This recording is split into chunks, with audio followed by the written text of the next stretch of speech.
नमस्कार दोस्तों, स्वागत है आपका हमारे YouTube चैनल सत्य जीवन यात्रा में। दोस्तों, आज हम एक कहानी लेके आए हैं। कहानी तो बहुत पुरानी है, आपने सुनी होगी, लेकिन इसका जो सारांश है उस पर थोड़ा ज़्यादा ध्यान दें। एक जंगल में एक बड़ा चतुर सियार रहता था। वो अपने आप को बहुत चालाक चतुर समझता था कि मैं बहुत चालाक हूँ। एक दिन उसे जंगल में कुछ खाने को नहीं मिला, बड़ी भूख लगी थी। अंत में वह बस्ती में कुछ खाने की तलाश में आया।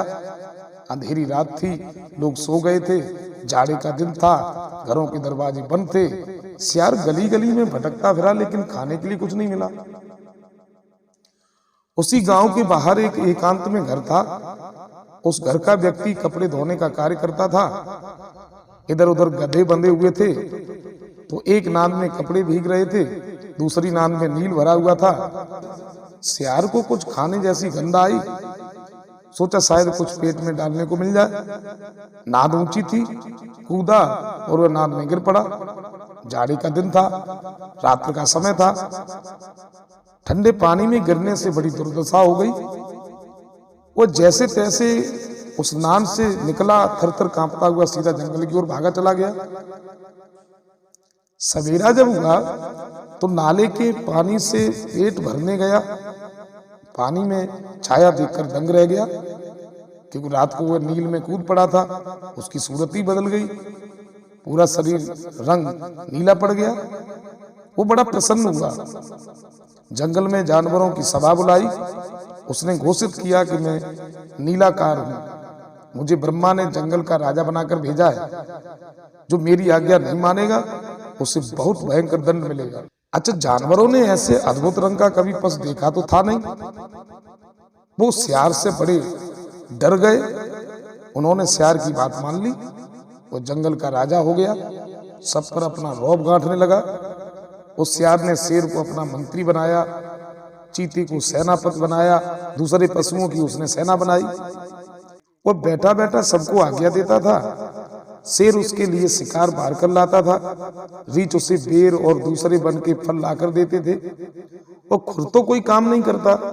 सब पशु उसे नीलाकार महाराज कहकर पुकारते और प्रणाम करते थे।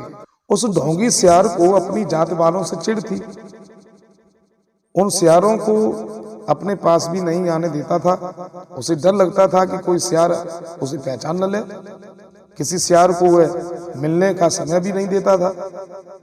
उसने चीते से कह दिया था कि सभी सियारों को वन से भगा दो। सियारों में नए राजा की इस आज्ञा से बड़ी हलचल मची थी। अभी तक किसी राजा ने उन्हें वन में से निकाला नहीं था। कोई सिंह सियारों को मारता भी नहीं था। इस नए राजा ने तो उन्हें एकदम जंगल से बाहर खदेड़ देने को कह दिया। सियार बार बार आपस में मिलते थे और सलाह करते थे कि कैसे राजा को बनाया जाए। अपना घर छोड़कर वे बेचारे कहां जाते, लेकिन कोई उपाय नहीं दिखता था। दोस्तों, एक दिन ऐसा हुआ कि जो जंगल के जो सियार थे, अन्य सियार थे, उसका जो सरपंच था, उसने अपने जात वालों से कहा, यह नया राजा तो बड़ा विचित्र है। इसके न तो दांत मजबूत है और न पंजे। ये बलवान भी नहीं जान पड़ता है। जंगल का राजा शेर तो दूसरों का मारा शिकार छूता तक नहीं है, और यह सदा दूसरों से अपने लिए शिकार मंगवाता है। दूसरे सियार ने कहा, मुझे भी कुछ दाल में काला लगता है। यह सूरज शकल में हम लोगों जैसा ही है, केवल रंग में अंतर है। सरपंच ने कहा, ऐसा करो, अभी भेद खुल जाएगा। तुम 2-4 सियार इसके पीछे जाओ और अपनी आवाज निकाल करके तेजी से बोलना शुरुआत करो। अब वो जो सियार थे, जो नकली राजा बना हुआ था, उसके पीछे जाके जो सियार हुआ हुआ करने लगे, अपनी आवाज में चिल्लाने लगे। सलाह पक्की हो गई। नकली सियार पशुओं के दरबार में बैठा था। पीछे की ओर से सियारों की जो खूब आवाज सुनाई पड़ी। अच्छा, वो अपने आप को भूल गया। उसने भी कान खड़े किए, मुख आकाश की ओर उठाया और पूंछ फटकार कर उनके सुर में सुर को मिलाने लगा, हुआ हुआ करके चिल्लाने लगा। और जैसे ही अन्य जानवरों ने देखा, एकदम से बड़ा क्रोध आया। बोले, ये तो सियार है।